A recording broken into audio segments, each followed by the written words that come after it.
Hey y'all, welcome back to my channel. My name is Brittany. In this video, I wanted to do a follow-up video for the previous video that I recently posted about how to obtain business credit.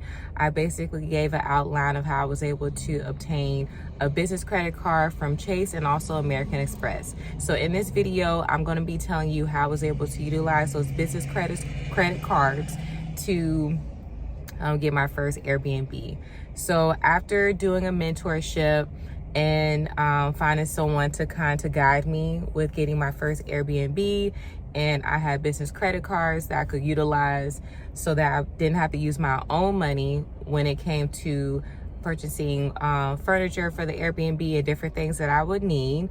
The first thing I had to do, guys, was find an apartment complex that would allow Airbnb. So at the time when I had first started, this was 2019. So this was pretty much at the height of the pandemic. And I wanted to start my Airbnb business around this time, specifically because that was the time that a lot of people were actually getting out of Airbnb. A lot of hosts weren't making as much money as before. There was a lot of different things going on with people being able to make rent, not make rent. It was just a very scary time. And so that was a good time for me to actually jump in the game and to become a host. So after getting a mentor, doing some research and finding a good area in Houston that would be profitable for me, I went to different property managers and basically told them that I was looking for a corporate lease. So I didn't go the route of not telling them I was trying to do an Airbnb or kind of sneak in there and then turn the apartment to an Airbnb. No, I wanted this to all be legit. The apartment was going to be in my LLC name. All the information had my business. As far as the lease, information was all in my business name. Okay, so when I went to property managers, I let them know that I was looking for a corporate lease. Sometimes that was a whole separate different application that I would have to fill out. And sometimes it was just an application that I would fill out online. So it just kind of depends.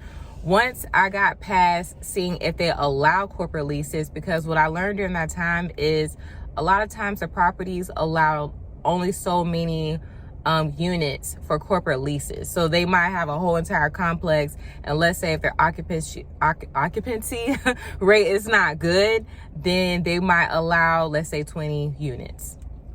Just to kind of throw a number out there. So when I was able to identify those apartment complexes that did allow that, then I was just to be honest with them and kind of let them guide me through the process. So to be honest, the first apartment that I got was actually sent to me by another person that I knew was an investor, a big investor out here in Houston. He let me know that there was a specific location in Houston that did allow Airbnb. So after I did my networking and things like that, and he let me know, I went up to the apartment complex. I filled out all the information. They asked for like my business account, statements for my business account. And in some cases, if your business is not established, for example, if you have a new EIN and you don't really have a paydex score, which is going to be your business credit score, if all that is not established and you haven't had your LLC for 2 years, then they might require for you to co-sign for the unit. So in my case, the first apartment that I got, my LLC at the time was not that established. It was still brand new. So I actually personally co-signed for my first apartment. Everything went well. I had my documents, my LLC, my EIN, my account information. I signed for the lease and I got the keys. It was literally that easy. I think the hardest thing is finding an apartment complex that will actually allow it, and which is very important because you don't want to get in a situation where you get an apartment and then they find out that you're doing Airbnb and then they evict you. So that's why I was always very honest about what I was doing. I had my script for how I would approach them to make sure I was professional. I will let them know that what my name was. I have a short-term rental business called A, B, and C. and just kind of let them know that you're going to be taking care of the property. You ensure that you have cleaners available to make sure that the property is kept in good condition. You have resources, people for maintenance and things like that if things break, and then for whatever reason the maintenance that they have on staff is not able to get to the property. And a lot of times when you approach them in that way, they're more likely to work with you and allow you to do it. Nowadays it's changed so much. There's so many people doing Airbnb. I don't know if it might not even be that hard to get an apartment when it comes to getting the property, but in my case at the time, it wasn't like everybody was doing it. I had another question. Someone asked me if I did it casually or if I did it part-time. And the answer is yes. I do work full-time as a registered nurse. So it was a thing that I did on like part-time. It was a side hustle, another way for me to make money outside of nursing. And at the time, the goal was to do that and to build several properties, and with the hopes of replacing my nursing income. As of right now, I'm not doing Airbnb, but hopefully one day I can pick up having different properties and building my portfolio. And, you know, hopefully one day I'll be able to replace my nursing income. That is the overall goal. I had another question about how long did I wait as far as when I applied for my EIN and my LLC to get the apartment. I didn't wait that long. I can't remember specifically how long it was, but it couldn't have been no longer than maybe 6 months. I didn't have it for very long. I was kind of in a stage where I didn't want to wait too long and psych myself out. And sometimes when you overthink things, you end up not doing it. So in that case, once I had paid money for the membership, I had my mentor. He was at my fingertips as far as being able to ask the questions that I had about the business and the ins and outs. I just went ahead and did what I had to do. And sometimes you just have to take that first leap of faith. And once you kind of get your first property, I feel like it's not so scary after all.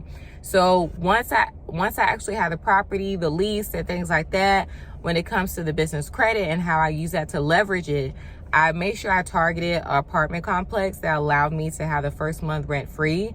So in that case, that's what happened with my first property. I didn't pay any rent the first month. So that allowed me to kind of like build my reviews and to get guests in so that I can start, so that the listing would be stronger. So when you first start your listing, you're not going to have any reviews. So for that first month, I would just kind of get my feet wet when it came to the business. So for that second month, I was able to use the profit from that first month when I had no rent. I was able to use that for the second month's rent, actually. I'm sorry, to be clear, there was no rent the first month. And the second month, I used the profit from what was made in the first month. When it came to furniture, all that was paid for with my business credit card. And then over the year of me having the property, I just paid back what I spent for any supplies I needed for the apartment. So I just wanted to kind of give like an update or a part 2 of how I was able to utilize the business credit once I applied for it, had the card in my business name and had it in my hand. I targeted a location where there was no rent the first month. And I'll say this, if I didn't make profit the first month, I would have used the business credit card to pay for that month's rent. But I didn't have to do that because I found a place that didn't have rent the first month, so that it put me in a positive. Okay, so at the end of the day, you always want to make your risk very, very low. You want to make it low, especially when you're getting started, especially if you're doing it on your own. So I really, really hope this video was helpful and it answered the questions that I had in my first video that I posted. And if you guys have any additional questions, please post it below. Thank you so much for watching this video. Please subscribe and like this video, and I hope to see you in the next one. Bye.